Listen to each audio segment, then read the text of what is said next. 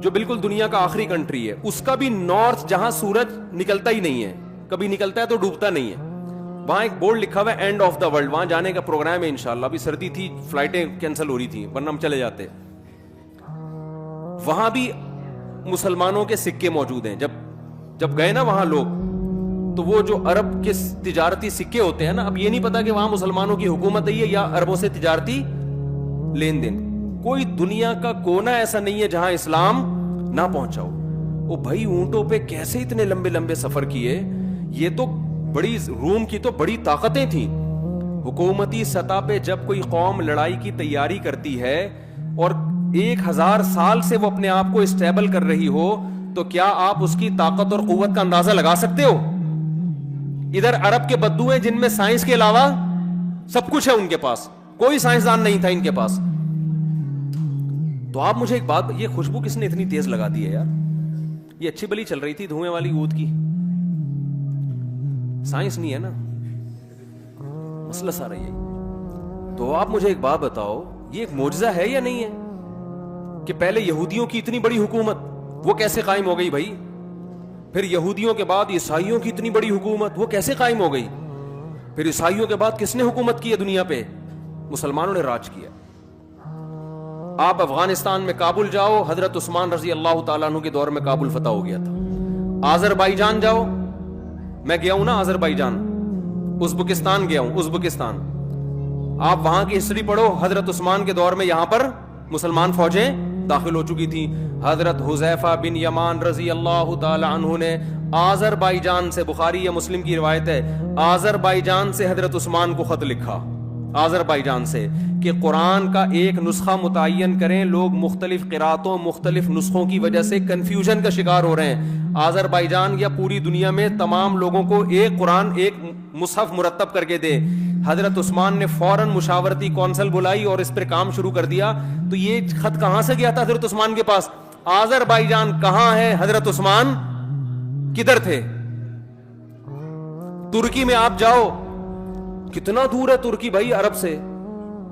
آپ کو وہ جو دیوار ہے نا جو 1000 سال سے کوئی گرا نہیں سکا تھا, اس دیوار کے قریب حضرت ابو ایوب انصاری رضی اللہ تعالیٰ عنہ کی قبر نظر آئے گی. آپ نہیں آ رہا سمجھ, میرا خیال ہے نہیں آ رہا. کسی ایسے نعرے کے پیچھے نا جس نعرے میں دم نہ ہو, جس نعرے میں دم نہ ہو, جس نظریے میں دم نہ ہو, اس نظریے کی بیس پر اتنا بڑا انقلاب دنیا میں کبھی بھی نہیں آتا. پہلے بنو امیہ کی خلافت, خلفائے راشدین کی خلافت قائم ہوئی, پھر بنو امیہ کی خلافت میں اور اسلام دنیا میں پھیلا ہے. محمد بن قاسم, آپ کیا سمجھتے ہو کس دور کا آدمی تھا جب وہ سندھ فتح کیا ہے؟ ملتان تک آ گیا تھا وہ. یعنی آپ اس نقشہ دیکھو نا, اس زمانے میں, پہلی صدی ہجری کی بات کر رہا ہوں میں, دنیا میں چاروں طرف آپ نظر دوڑاؤ گے مسلمان فاتحین داخل ہو رہے تھے. دیبل کے راستے سندھ میں محمد بن قاسم آیا. محمد بن قاسم کا شمار تابعین میں ہوتا ہے جس نے صحابہ کی زیارت کی تھی. 17 سال کی عمر میں محمد بن قاسم لشکر کو لے کے چلا ہے. 17 سال کی عمر میں. سوچو میپ کیسے پڑا ہوگا کہ دیبل کدھر ہے, سندھ کدھر ہے, راجہ داہر پہ کیسے حملہ کرنا ہے. راجہ داہر اور اس جیسے کمانڈر کی تو صدیوں سے وہاں حکومت تھی. کون سی ٹیکنالوجی ان کے پاس آئی, کون سا میپ انہوں نے استعمال کیا کہ اس راستے سے ہم سفر کرتے کرتے سمندر پہ اتریں گے, سمندر کے راستے دیبل میں داخل ہو کے راجہ داہر کی فوجوں سے ہم لڑیں گے, لڑنے کے بعد فتح ہوگی تو سندھ سے آگے فتح کرتے کرتے ملتان شریف جا کے پہنچیں گے ہم. ملتان میں جب راجہ یہ محمد بن قاسم پہنچا تو پھر خلافت تبدیل ہو گئی تھی, بغاوت ہوئی تھی, تو کمانڈر چینج ہو گیا, اس نے بلا لیا محمد بن قاسم کو. تو آپ مجھے بتاؤ یہ پٹھان مہاجر پنجابی کے نعرے کی بیس پر یہ سب کچھ ہو سکتا ہے؟ اگر محمد بن قاسم کہتا ہے میں عربی ہوں اور بنو امیہ کا ہوں تو بنو امیہ کی خلافت میں نے قائم کرنی ہے, تو امیہ خاندان کے چند لوگ اس کے ساتھ ہو جاتے, باقی سارے کیا کر جاتے؟ بولو نا. وہ کہہ رہے ہیں ان کی جنگیں ہمارا مسئلہ تھوڑی ہے. تو دنیا میں 1920 میں ترکی خلافت کا خاتمہ ہوا ہے. میں بھی جب وہاں گیا نا اٹلی میں, پیرس میں, تو پیرس میں ہم نے مسلمانوں کی توپیں دیکھی. ٹھیک ہے نا, جو الجزائر میں لڑائی ہوئی تھی نا, ابے بھائی فرانس کی لڑائی ہوئی تھی الجزائر سے, یہ زیادہ پرانا قصہ نہیں ہے. تو الجزائر سے انہوں نے توپیں پکڑی تھیں. اس وقت ہم توپیں غیر مسلموں سے ادھار نہیں لیتے تھے. اب تو ہم پٹاخہ بھی لینا ہونا تو چائنا سے لے رہے ہوتے ہیں. شب برات میں پھاڑنے کے لیے پٹاخے کہاں سے آ رہے ہیں؟ وہ پٹاخہ بھی شب برات میں ہم خود نہیں بنا رہے. یہ تو اب زوال ہے نا, یہ 100 سال پہلے نہیں تھا. توپیں ہماری اپنی تھیں, بم ہمارے اپنے تھے, سائنسدان ہمارے اپنے تھے. اللہ نے ایسا عروج دیا مسلمانوں کو کہ سائنٹسٹ بھی ہمارے. انگریزوں نے اپنی کتابوں میں یہ بات لکھی ہے کہ 400 سال تک ہمارے سائنسدانوں کی کتابیں گوروں کی یونیورسٹیوں میں پڑھائی گئی ہیں. 400 سال تک, 2-4 دن کی بات نہیں ہے. ہماری یونیورسٹیوں میں گورے پڑھنے کے لیے آیا کرتے تھے, ہماری یونیورسٹی میں پڑھنے کے لیے آیا کرتے تھے. سلطان محمد فاتح نے جب استنبول فتح کیا نا, قسطنطینیہ جو استنبول ہے ترکی کا, کیونکہ یہاں یہ دو حکومتیں تھیں نا عیسائیوں کی, 2 فرقوں میں بڑے فرقے 2 تھے, آرتھوڈاکس اور کیتھولک. تو کیتھولک کی جو خلافت تھی وہ اٹلی میں تھی, اور یہ جو تھے آرتھوڈاکس جو تھے ان کی خلافت تھی یہاں ترکی میں. تو دونوں ان کے گریٹ امپائر سمجھے جاتے تھے. یہ نبی صلی اللہ علیہ وسلم نے فرمایا, کتنا بڑا ویژن نبی صلی اللہ علیہ وسلم کا. مکہ میں پیدا ہوئے ہیں جہاں کھانے پینے کا انتظام نہیں ہے. غربت کا یہ عالم ہے کہ عرب اپنے بچوں کو غربت کے خوف سے قتل کر دیا کرتے تھے کہ کھلائیں گے کہاں سے ہم ان کو. لکھنے پڑھنے کا رواج آپ کو بولنا پڑے گا نہیں ہے, نہ لکھنا جانتے نہ پڑھنا جانتے. تجارتیں بھی باہر سے ہو رہی ہیں تو کھانے کو ملتا تھا, شام وام سفر کرنے جاتے تھے تو کچھ آ جاتا تھا گھر میں راشن. فاقوں والی زندگی. او مسکینا ذا متربہ, قرآن جن غریبوں کا ذکر کرتا ہے نا مکہ کے, جن کو کھلانے کی ترغیب دے رہا ہے, میں جب یہ آیتیں پڑھتا ہوں ہم کہتے ہیں اس قسم کے غریب آج کل مارکیٹ میں کیا ہیں, شارٹ ہے. اللہ کہتے ہیں اس مسکین کو کھلاؤ ذا متربہ جس کو بھوک نے اس کے پیٹ کو مٹی سے ملا دیا ہو. آج کوئی فقیر مانگنے کے لیے آتا ہے, توند نکلی بھی ہوتی ہے اس کی, توند نکلی بھی ہوتی. آپ اس کو دال چاول کھلاؤ کھائے گا ہی نہیں. وہ فقیروں کے اسٹائل چینج ہو گئے ہیں. اور یورپ کے ہم نے فقیر دیکھے, وہ تو ایسے آدمی کا دل کرتا ہے بھائی تو کھڑا ہو جا ہمیں یہاں بٹھا دے. وہاں تو اور عجیب اسٹائل کے فقیر ہے, بھائی باجے لے کے بیٹھا ہے گانا گا رہا ہے. اور میں نے دیکھا ایک فقیر جو ہے نا اس کے آگے نمبر لکھا ہوا ہے. میں نے کہا شاید یہ پتہ نہیں کس چیز کا نمبر ہے. انہوں نے کہا یہ اس کا بینک اکاؤنٹ نمبر ہے. بھیک اکاؤنٹ میں ڈالیں بھائی آپ. میں نے کہا یار ان کا اسٹائل ہی چینج ہے. وہ غریب آدمی آیا نا, کسی نے کہا کہ یار وہ کل آنا. اس نے کہا ایک 5 روپے دے دو. اس نے کہا کل آنا. اس نے کہا اس کل کے چکر میں نا اس علاقے میں لاکھوں روپے میرا پھنسا ہوا ہے. یہاں پہ کل کے چکر میں اس علاقے میں میرا لاکھوں روپے پھنسا ہوا ہے. مس کالیں بھی چل رہی ہیں. غریب آیا, کہنے لگا جی خاتون سے کچھ کھانا وانا ہے. اس نے کبھی تیار نہیں ہوا. کہہ رہا ٹھیک ہے جب تیار ہو جائے مس کال دے دیے گا آپ. تو یہ غریبوں کے اسٹائل چل رہے ہیں. عرب کے غریب واقعی غریب تھے. آج بھی ایسے غریب بھی ہیں, میں یہ نہیں کہہ رہا, لیکن میجورٹی جو ہمیں نظر آ رہی ہے نا وہ اس ٹائپ کے نہیں ہیں. وہ گھننے بنے ہوئے ہوتے ہیں. تو اتنی غربت, جب اتنی غربت ہوتی ہے تو انسان کے بڑے بڑے ویژن ہو سکتے ہیں. بولو نا, بڑا سوچتا ہے. وہ غریب آدمی کیا سوچے گا, یار میرا پیٹ بھر جائے, مجھے کہیں سے. بہت ہی غربت ہوگی تو چپل چرانے کی سوچے گا, یار بس مسجد کے چپل چراؤں, کوئی انتظام ہو جائے میرے لیے. اتنی غربت والے ماحول میں محمد صلی اللہ علیہ وسلم پیدا ہو رہے ہیں. ایسی قوموں کی آپس میں جنگیں تہذیب نہیں ہے. جنگیں ایسی کہ ان پر کوئی حکومت کرنا پسند, بڑی بڑی حکومتیں تھیں اڑوس پڑوس میں, عیسائیوں کی, یہودیوں کی, لیکن یہاں کوئی نہیں آنا چاہتا تھا. یار یہ قحط زدہ علاقہ ہے, ریگستان ہے, گھاس کا تنکا اگتا نہیں. آپ کبھی جہاز میں سفر کریں مکہ تو دیکھیں نیچے ریگستان ہی ریگستان. یار ادھر کیا کرنا ہے ہم نے حکومت کر کے, ملے گا کیا یہاں سے. یہ تو تیل اب دریافت ہوا ہے نا, اس وقت تھوڑی دریافت ہوا تھا.